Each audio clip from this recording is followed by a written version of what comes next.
तो hello wrestling fans, pro wrestling से जुड़ी हुई सारी अपडेट्स पाने के लिए आप मेरे चैनल को सब्सक्राइब कर दो। और इस वीडियो में हम बात करेंगे कल हुई स्मैकडाउन के बारे में। शो को मैंने थोड़ा बहुत रिव्यू करा है, अच्छी चीजें बुरी चीजें सब आपको बताई हैं। इसके अलावा बात करेंगे रॉयल रंबल के बारे में और कौन जीत रहा है, और जो जीत रहा है वो बहुत बड़ा स्टार है। सीरियसली अगर ऐसा हो गया तो आपका मुंह आंखें सब खुल जाएंगी। इसके अलावा बात करेंगे WWE इंडिया के बारे में, जो कि शो ऑलमोस्ट कंफर्म हो चुका है और पूरी एक्सक्लूसिव डिटेल्स मैं लेके आया हूँ WWE इंडिया के शो के बारे में। तो देर किस बात की, लेट्स स्टार्ट और वीडियो की शुरुआत करते हैं। और सबसे पहले मैं आपको बताता हूं कि स्मैकडाउन के बाद क्या हुआ। तो स्मैकडाउन के ऑफ एयर जाने के बाद वहां बैठी ऑडियंस के लिए एक डार्क मैच, जो कि सिर्फ फैंस के लिए होता है, वो करवाया गया था, जिसमें थे हमारे ब्रॉन स्ट्रोमन, मैट रिडल और मैट कैप मॉस, और साथ में थी लिव मॉर्गन, और दूसरी तरफ थे हमारे लेजिडो डेल फैंटास्मा के मेंबर, और उनको ज्वाइन किया डेमिन प्रीस्ट ने। और ऑब्वियस सी बात है, फेस टीम को मौका मिला जीतने का और वो इस मैच को जीत भी गई, यानी कि ब्रॉन स्ट्रोमन की टीम हमारी इस मैच को जीत गई। और अब बात कर लेते हैं थोड़ी बहुत स्मैकडाउन के बारे में। कैसा था शो, अच्छा था बुरा था? वेल टू बी ऑनेस्ट, ज्यादा तगड़ा ये शो नहीं था, ठीक ठाक सा ये शो था। वैसे भी FS1 पे आ रहा था, फॉक्स के नेटवर्क के दूसरे वाले चैनल्स पे आ रहा था, मेन चैनल पे नहीं आ रहा था ये शो। ब्रे वाइट की तरफ से कोई भी स्टोरी लाइन अपडेट हमने नहीं देखा, सिर्फ अंकल हाउडी का थोड़ा बहुत अपीयरेंस देखी थी, जिसमें वो एक क्रिप्टिक सी बात करके चले गए और ब्रे वाइट भी क्रिप्टिक सी बात करके चले गए। और रही बात LA नाइट की, तो उन पे अटैक हो रहा है, रेगुलर हो रहा है, और पता ही नहीं किसने कर रहा है, कौन कर रहा है, खैर वो कोई बात नहीं। लेकिन LA नाइट उस अटैक को सेल करने के लिए ही हमें स्मैकडाउन के एपिसोड में नजर नहीं आए। और एक चीज जो स्मैकडाउन पे मुझे सबसे इंटरेस्टिंग लगती है, सबसे ज्यादा कंफ्यूजिंग भी लगती है, वो है ब्लड लाइन का पूरा सीन, और स्पेशली सोलो सिकोआ। मुझे ऐसा लगता है कि सोलो सिकोआ की कहीं ना कहीं एक अलग राह होने वाली है, एक अलग वे होने वाला है आगे, क्योंकि जिस तरह से उन्होंने स्मैकडाउन के एपिसोड में रिएक्ट किया था जब सैमी ज़ेन और ऊसोस हक कर रहे थे, लेकिन सोलो सिकोआ ने बिल्कुल मना कर दिया था हक करने से।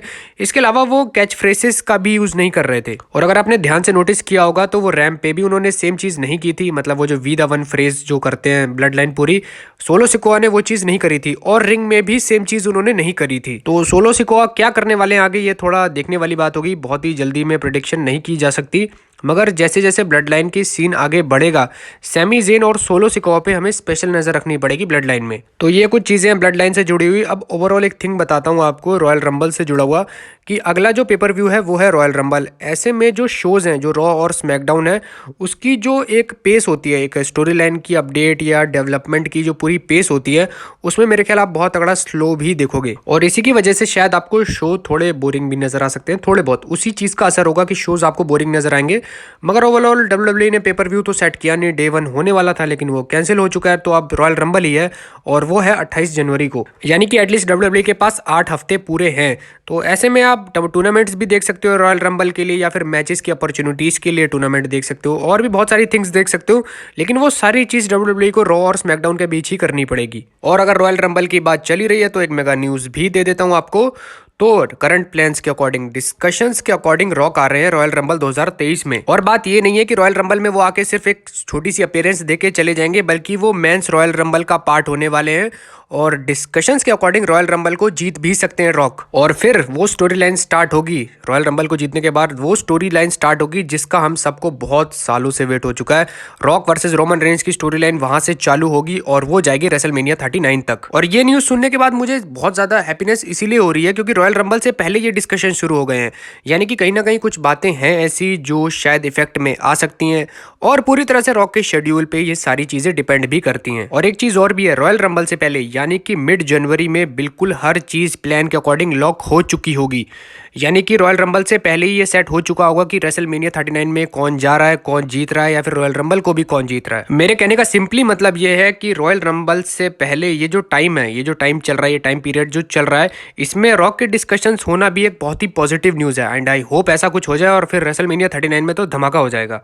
तो ये तो बात हो गई रेसलमेनिया 39 की और Royal Rumble, men's Royal Rumble की। लेकिन रॉयल रंबल पेपर व्यू में अनडिस्प्यूटेड यूनिवर्सल चैंपियनशिप भी तो डिफेंड होने वाली है, और उसके रिगार्डिंग न्यूज है कि केविन ओवेंस हो सकते हैं रोमन रेंज के अगले अपोनेंट। और स्टोरी के हिसाब से बिल्कुल सही जा भी रहा है, ये सिनेरियो बिल्कुल परफेक्ट भी बैठ रहा है, क्योंकि शेमस और ड्रू मैकिंटायर जा रहे हैं ऊसोस की तरफ, और केविन ओवेंस जाएंगे हमारे रोमन रेंज की तरफ। और रॉयल रंबल में अनडिस्प्यूटेड यूनिवर्सल चैंपियनशिप के लिए कमाल का मैच होने वाला है, Kevin Owens versus Roman Reigns, जो कि मैं देखना चाहूंगा। अब ये तो बात हो गई रॉयल रंबल की, और रेसलमेनिया की बात भी हम कर चुके हैं, लेकिन इसके बीच में भी एक इवेंट है जो कि ज्यादा जोरदार होने वाला है, और मैं बात कर रहा हूँ एलिमिनेशन चेंबर की, जो कि कनाडा मॉन्ट्रियल में होने वाला है, जिसके लिए एक न्यूज मेरे पास, छोटी सी न्यूज ये है कि वो ऑलरेडी सोल्ड आउट हो चुका है। तो एक बहुत ही बढ़िया बात है। और अब बताता हूँ मेन न्यूज जो कि एलिमिनेशन चेंबर से जुड़ी हुई है, और वो ये है कि सैमी ज़ेन होने वाले हैं रोमन रेंस के अपोनेंट एलिमिनेशन चेंबर में। यानी इसका मतलब ब्लड लाइन का ब्रेकअप ज्यादा दूर नहीं है। मेरे ख्याल रॉयल रंबल के बाद हम देखेंगे सैमी ज़ेन को ब्लड लाइन से बाहर निकाल दिया जाएगा और वो चैलेंज करेंगे ट्राइबल चीफ रोमन रेंस को। तो सीन बहुत बढ़िया होने वाला है आगे रॉयल रंबल के बाद भी, या फिर पूरे रेसलमेनिया सीजन में सीन बहुत सारे शानदार होने वाले हैं। पर मुझे ऐसा लगता है कि रॉयल रंबल का जो अपोनेंट होने वाला है ट्राइबल चीफ हमारे रोमन रेंस का, और एलिमिनेशन चेंबर का जो अपोनेंट होने वाला है यानी केविन ओवेंस और सैमी ज़ेन,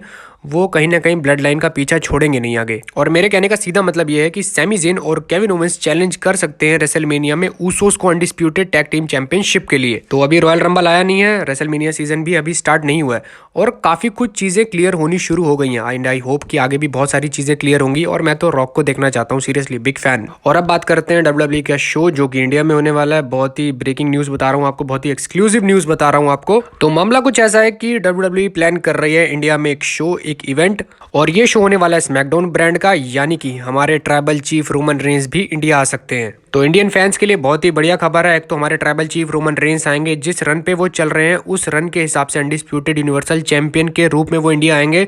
प्लस इंडिया में डब्ल्यूडब्ल्यूई का शो होना भी एक बहुत ही बढ़िया बात है, एक बहुत ही पॉजिटिव बात है। और हमारे ट्राइबल चीफ के अपोनेंट होने वाले हैं जिंदर महाल, यानी कि हमारे इंडियन सुपरस्टार। ये ऑब्वियसली बात है, इंडियन सुपरस्टार को ही मौका मिलेगा ट्राइबल चीफ से टकराने का, और वो होने वाले हैं हमारे जिंदर महाल। लेकिन मुझे इस बात से प्रॉब्लम है, सीरियसली मैं क्रिटिसाइज कर रहा हूँ, और मुझे प्रॉब्लम है कि जिंदर महाल का यूज क्यों नहीं करती डब्ल्यूडब्ल्यूई।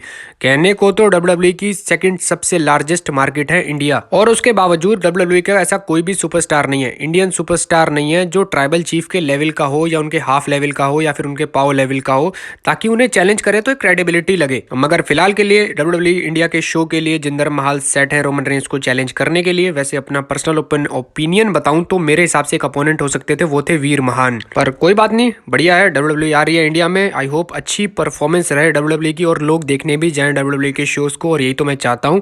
और फिलहाल थोड़ी और डिटेल बता देता हूँ इसी की शोज के बारे में। तो डब्ल्यूडब्ल्यूई का ये लाइव इवेंट एक स्टेडियम लेवल का होने वाला है, और ये 18 जनवरी को होने वाला है, यानी कि वेडनेसडे को होने वाला है। और इस शो की अभी कोई नोटिफिकेशन तो नहीं आई है, लेकिन ये ऑलमोस्ट कंफर्म्ड ही है, सारा कुछ सेट हो चुका है। और इस शो का जो वेन्यू होने वाला है काफी इंटरेस्टिंग होने वाला है मेरे हिसाब से, या फिर जो रिपोर्ट्स आ रही हैं उनके हिसाब से हैदराबाद या फिर मुंबई, ये दो सिटीज हो सकती हैं जहां पे डब्ल्यूडब्ल्यूई के लाइव इवेंट्स हो सकते हैं, या फिर सिंगल इवेंट हो सकता है, या फिर स्टेडियम का इवेंट हो सकता है। लेकिन ये दो सिटी अभी बिल्कुल टॉप पर है। तो 2023 बहुत बढ़िया होने वाला है, इंडिया के लिए भी बढ़िया होने वाला है, और ऑल ओवर द वर्ल्ड जो डब्ल्यूडब्ल्यूई को देखना चाहते हैं, जो रेसलमेनिया सीजन को फॉलो करते हैं, उनके लिए तो बहुत ही शानदार होने वाला है रेसलमेनिया सीजन। और धीरे धीरे जैसे जैसे रेसलमेनिया की परतें खुलेंगी, अपोनेंट्स दिखना शुरू होंगे, पता चलेगा कि मेन इवेंट कौन करने वाला है, वैसे वैसे मजा भी बहुत आएगा। तो इसी नोट के साथ वीडियो को समाप्त करते हैं। ये थी मेरी आज की वीडियो। प्लीज चैनल को सब्सक्राइब कर दो, लाइक कर दो और शेयर कर दो।